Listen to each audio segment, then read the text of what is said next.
Hello everyone, I'm here today to do a little bit of a wrap up of my goals for 2024, how did I do, all that kind of fun stuff.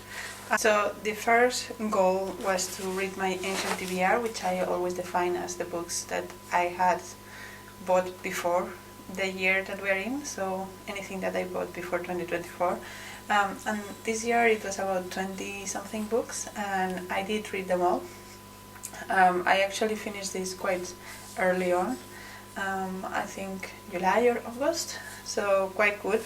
However, this year I have bought a lot more books, so we will see how I do in 2025 with that.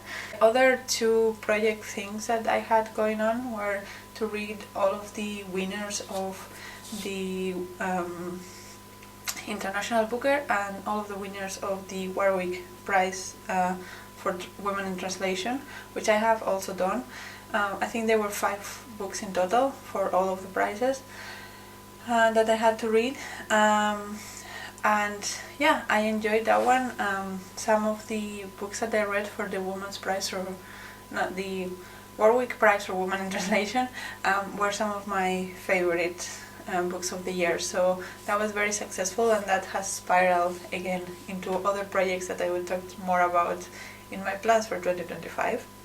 In 2023 I did the Read Around the World challenge, where I read a book for every country I had not previously read from, so I now have read a book from each country, and I got a lot of very good recommendations in the comments, and so I compiled those and I chose 5 books from those recommendations to read in 2024, which I mostly did. I DNF'd one book, but I read the other 4,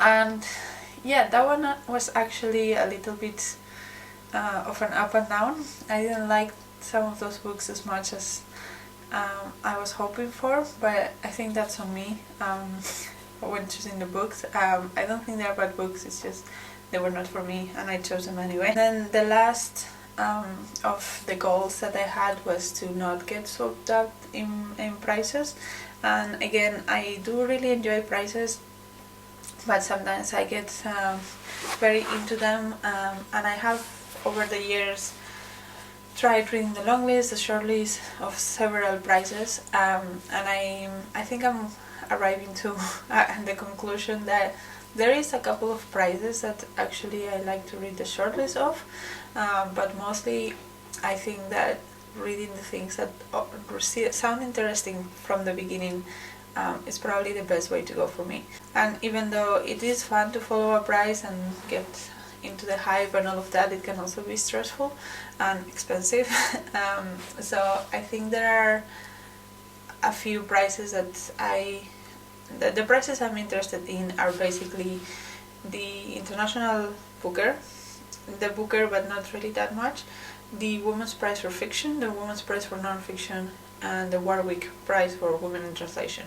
I think those are kind of like, I have hunkered down, those are the ones that most often give me things that I'm really enjoying.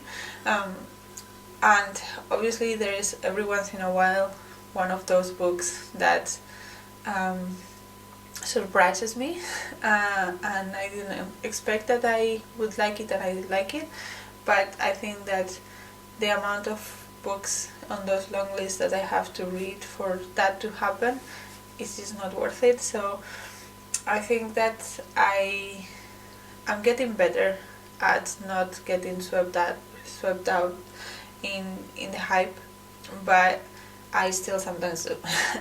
So yeah, especially when the reviews start coming up and people love a certain book that doesn't sound interesting to me, but I'm like, well, everyone loves it, so it must be for something. I had that with James this year. I haven't read James by Percival Everett, but everyone seems to love it. There is so much hype around that book. Everyone thought it was going to win the Booker. I thought it was going to win the Booker.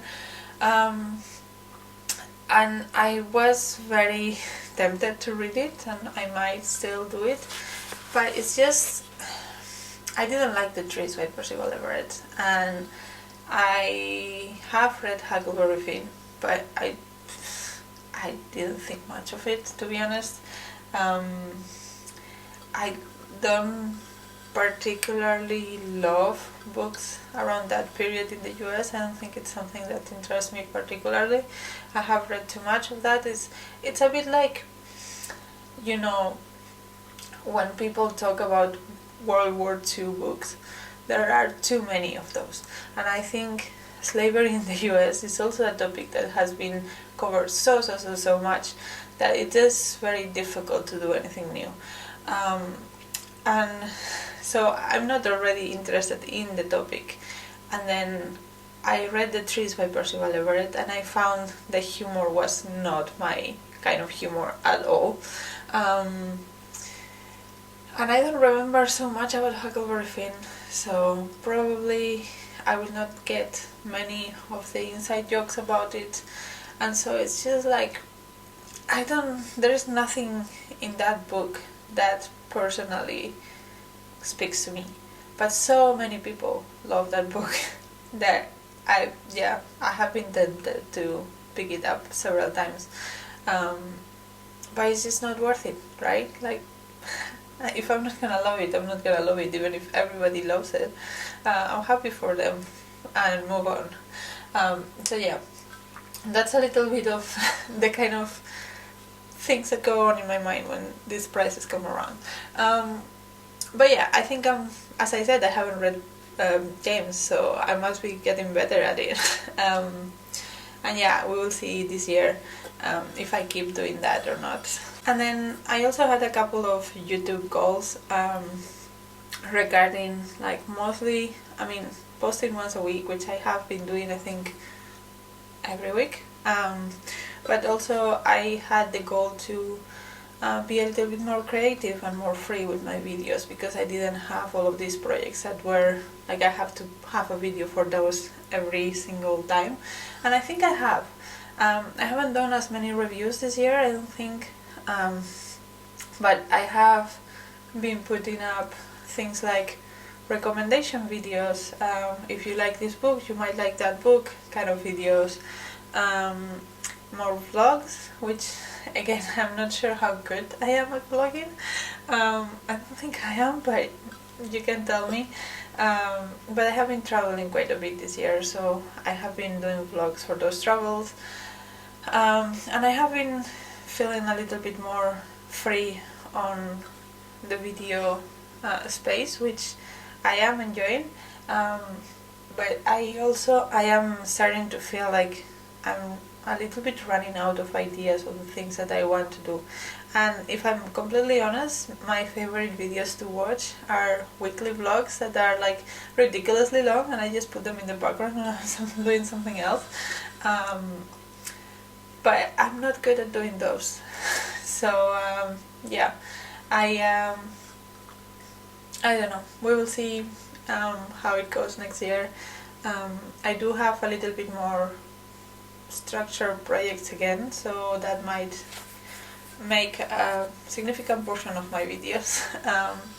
But yeah, let me know what you would like to see in terms of videos, if you like the recommendations or the reviews or what it is that you want to see here. And I also, the last thing that I said in that video was that I wanted to be more creative with my thumbnails, and I have changed the style of my thumbnails. I have a lot of more physical books this time around. I have been weaning down of ebooks, and I think maybe next year I will like finish a few ebooks that I do have that I need to read or I want to read. But after that, I think I might just like unsubscribe from all the ebook apps and just read physically, because I enjoy it more. And so that has also given me the freedom to do more interesting thumbnails, I think, or more like just personal ones. I'm not sure how much more creative I am at the moment with them, because at some point like you get into the like structure of the thumbnail and then you just do that over and over again, and I'm fine with that. I'm enjoying that, and I think it looks decent, but yeah, it's like the creativity happened mostly at the beginning of the year. And I might change it again this year, or I might not, we will see.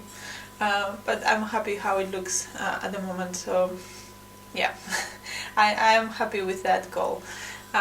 So yeah, those are the goals that I had for this year and how it went. I think it went pretty well. I'm normally quite in my game when I have a project and I want to do. Yeah, if you want to know what my goals for next year are, keep tuned, but because that's coming up as well. Yeah, until next video, bye!